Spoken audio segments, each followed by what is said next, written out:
नहीं, ये तो भजन रोता रोता भी करे तो जो आज के प्रेम का आंसू का आंसू, खुशी के आंसू आते हैं कभी कभी, कभी कभी ऐसी खुशी चढ़ती है तो खुशी में भी आंसू आई जाते हैं।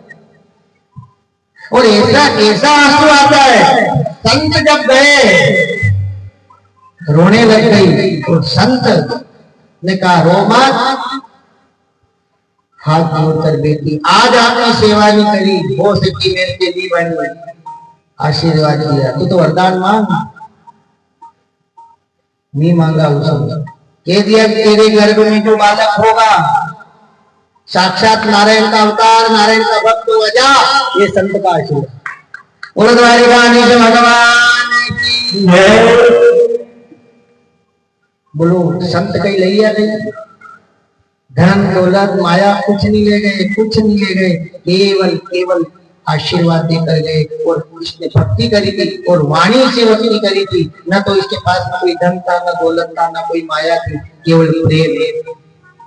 और कभी कभी प्रेम, कभी कभी ऐसे प्रेम का आशीर्वाद भी मिलता है तो गति हो जाती है।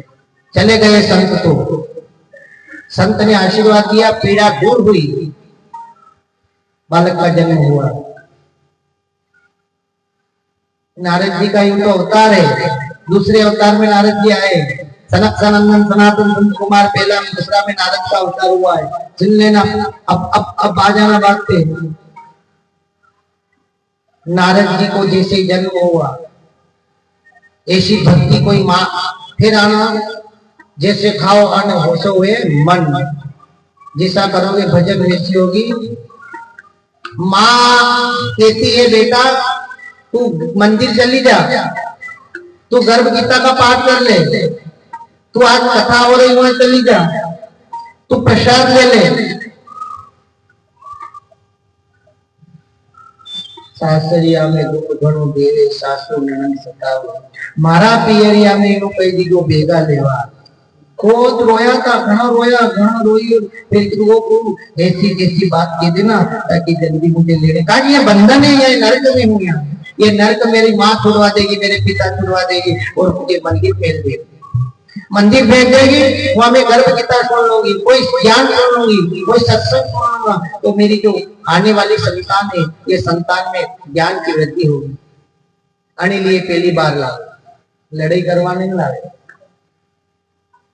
यहाँ लाइन है, यहाँ बाद में बातचीत करवाने नहीं लाया जाता है, यहाँ आने लिए लाई जाती है। माँ की शिक्षा होती है। रुक्मणी मंडल में हम आपको बताएंगे कि रुक्मणी को क्या शिक्षा दी थी अपनी माँ ने। माँ कहना पड़ता है, माँ कहती है बेटा तू मंदिर जाना, आज एकादशी है, आज पूर्णिमा है, आज प्रदोष है, आज अनंत चतुर्दशी है, आज जो जो अच्छे पर्व होते हैं बोलो सासरिया में जवा दे, बोलो बोलो बोलो बोलो, नहीं जवा दे बोल गया पिता के यहाँ। तो फिर बात को कुछ किया करे, बात को पेल पेल तो हम करता ना, फिर बाद में ही जाने ना काम जाने, पेल तो पेल पेल पेला पेल तो बालक बालिका जो भी है हमारे घर हो। और आज भी वो प्रतीक चली आ रही है। आज भी गोद भराई का मुहूर्त होता है, गोद भराई के लाया जाता है, आने वाते लाया, क्योंकि वो पहला पहला दी ज्यादा पेल तो सब ने ले निकालेगा खड़े। अगर बड़ा है, बड़ी बेटी है, बड़ा बालक है, वो सबको लेकर चलेगा, उसको मालूम है कि संस्कार संस्कार होते हैं। एक दिन की बात, नारद जी 5 साल की उम्र हुई, नारद जी की माँ गाय का दूध ढूंढने के लिए गई। एक सांप बैठा हुआ था, सर्प, उस सर्प ने नारद जी की माँ को दंशन कर दिया। जहां गाय बंधी थी वहां प्राण, नारद जी का माँ का देहांत, नारद जी गए, माँ गाय के वहां प्राण पखेरु उड़ गए। नारद जी ने अपनी माँ को प्रणाम किया, देखा माँ से अपने जीवन परमात्मा के अर्पण कर दिया। अब नारद जी का अपनी माँ के अंत्येष्टि कर्म किया नारद जी ने, और फिर उसके बाद में नारद जी ने कहा संसार में नहीं रहना, चलो भजन करेंगे। भयानक जंगल में निकल गए, एक वृक्ष के नीचे बैठे और वहां एक ही लगन लगाई, श्रीमन नारायण